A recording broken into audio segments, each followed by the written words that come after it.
Welcome to Luca and Miguel. Enjoy the video. In this video, I will explain how to learn algorithms of cube step by step. First, familiarize yourself with the standard cube notation, which uses letters like R, L, U, D, F, and B to represent face turns. Each letter signifies a 90-degree clockwise rotation of that face.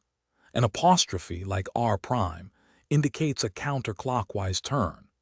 This foundational knowledge is crucial for understanding and executing algorithms effectively. Once the first layer is complete, move on to solving the first two layers.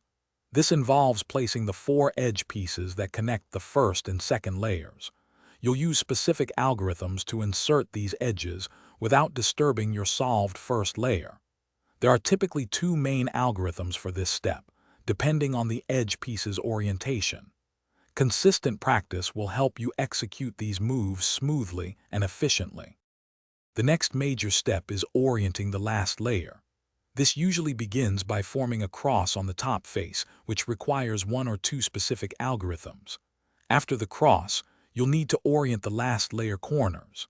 There are several algorithms for this, often referred to as OLL, or orientation of the last layer.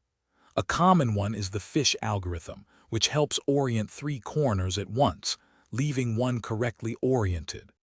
Finally, you'll permute the last layer, meaning you'll put all the pieces in their correct positions. This involves two main stages, permuting the corners and then permuting the edges. Algorithms like the T-perm or J-perm are excellent for swapping specific pieces. With dedicated practice, you can achieve a full solve in under 60 seconds, often much faster.